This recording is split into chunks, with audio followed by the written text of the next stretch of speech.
Study 26 Logical Development of Material. What do you need to do? Arrange your material in a manner that makes clear how the ideas relate to one another and to the conclusions that you draw or the objective that you are trying to attain. Why is it important? When information is presented in a logical manner, it is easier for the audience to understand, accept, and remember. Before material can be organized in a logical manner, you need to have an objective in mind. Is your objective simply to inform others about a particular subject, a belief, an attitude, a quality, a type of conduct, or a way of life? Do you hope to prove or disprove a certain idea? Is your aim to build appreciation for something or to motivate to action? Whether you will be presenting your material to an individual or to a larger audience, to do so effectively, you need to consider what they already know about the subject and what their attitude toward it is. After you have done this, outline your material in a way that will help you achieve your objective. Regarding the ministry of Saul, Paul in Damascus, Acts 9:22 reports that he was confounding the Jews that dwelt in Damascus as he proved logically that this is the Christ. What did that logical proof include? As indicated by the record of Paul's later ministry in Antioch and Thessalonica, he first built on the fact that the Jews accepted the Hebrew Scriptures and that they professed to believe what these say about the Messiah. Then, from those Scriptures, Paul selected portions that dealt with the life and ministry of the Messiah. He quoted these and compared them with what actually occurred in connection with Jesus. Finally, he drew the obvious conclusion, namely, that Jesus is the Christ, or Messiah. Acts 13:16-41, 17, 2, 3. If you too present Bible truth in a logical manner, it can have a persuasive effect on others. Organizing the presentation. Material can be arranged in a variety of ways that are logical. If you find it advantageous, you might use a combination of methods. Consider a few of the possibilities. Topical arrangement. This involves organizing your material into sections, each of which contributes to your objective. The sections may be main points that are important to an understanding of your subject. They may be distinct arguments that prove or disprove something. Certain points, while related to the subject, might be added or deleted, depending on your audience or your objective. Consider an example of topical arrangement. A short presentation regarding the name of God might include 1. Why it is important to know God by name. 2. What God's name is, and 3. How we can honor that name.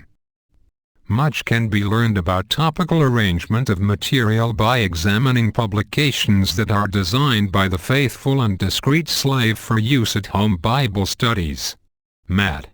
45. These publications usually include a number of subjects, or topics, that can help students get an overall view of basic Bible truths. Larger publications use subheadings to divide each chapter.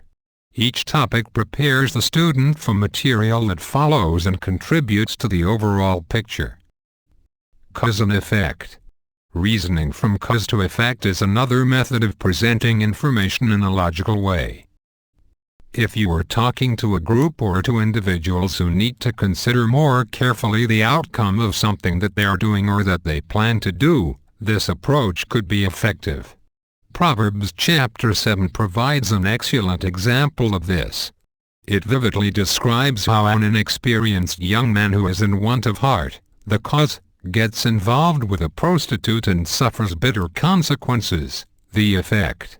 Proverbs 7:7. To give added emphasis, you might contrast the bad results experienced by those who fail to walk in Jehovah's ways with the good results experienced by those who do listen to Jehovah. Moved by Jehovah's Spirit, Moses made such a contrast when he spoke to the nation of Israel before they entered the Promised Land. Deuteronomy chapter 28. In some instances, it is better to begin your discussion by identifying a situation, the effect, and then present evidence that points to the contributing factors, the cause. This frequently involves a problem and solution format. Problem and solution.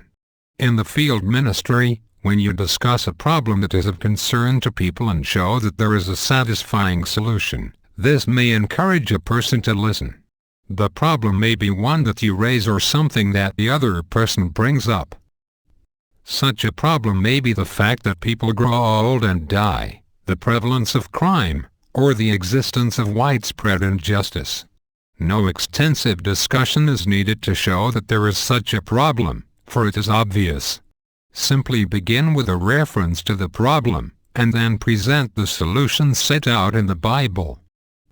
On the other hand, the problem may be quite personal, involving the challenges faced by a single parent, discouragement because of serious illness, or the hardship that a person is experiencing because of unloving treatment at the hands of another person. To accomplish the greatest good, you must first be a good listener. The Bible provides valuable information on all these problems, but it needs to be used with discernment. If your discussion is truly going to benefit the other person, you need to be realistic. Make clear whether you are discussing a permanent solution, short-term relief, or simply how to cope with a situation that is not going to change in this system of things. In other words, be sure that the scriptural reasoning that you offer is sufficient to support the conclusion that you draw from it. Otherwise, the solution to which you point may not seem logical at all to the other person. Chronological order. Some material lends itself to a presentation according to time sequence. For example, in the book of Exodus, the 10 plagues are presented in the order in which they occurred.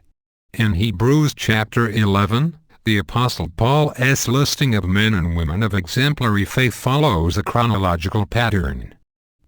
If you relate events from the past in chronological order, this may help your audience to understand how certain circumstances developed. This applies to modern-day history as well as events from Bible times. Thus you may be combining chronological sequence with cause and effect reasoning. If you plan to outline the events that the Bible shows are to occur in the future, a chronological presentation will probably be the easiest for your audience to follow and remember. Using a chronological approach does not mean that you must always start at the beginning. In some cases, it may be more effective to introduce a narrative at a dramatic point in the story.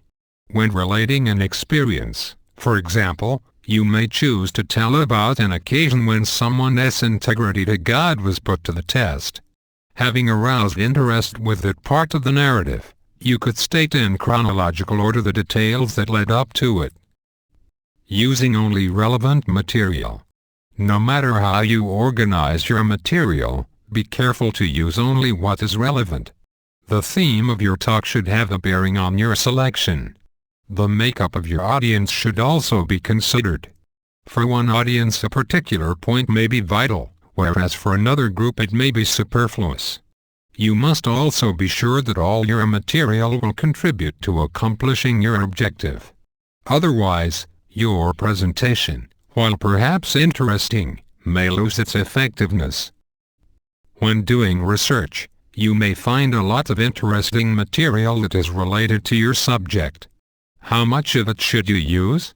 If you overwhelm the audience with too much, you may defeat your purpose.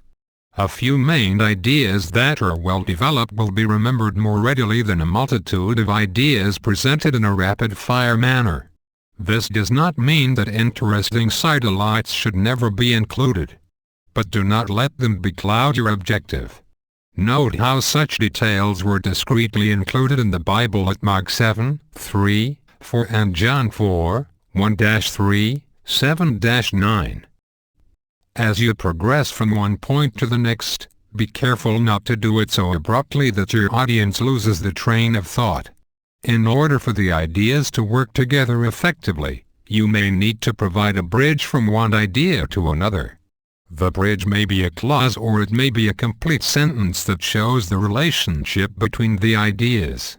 In many languages, simple connected words or phrases can be used to show the relation of a new idea to what precedes it.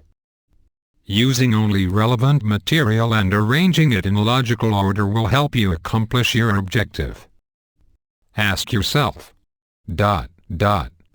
what is my objective? Is each main point clearly related to that objective? When selecting material, have I taken into account the needs of my audience? Have I arranged the material so as to lead the minds of my listeners from one thought to the next with no gaps that they cannot easily bridge? Exercise. Having read this lesson, review the material at a moderate pace, stating to yourself the gist of each paragraph. Notice how each paragraph contributes to achieving the objective of the entire lesson.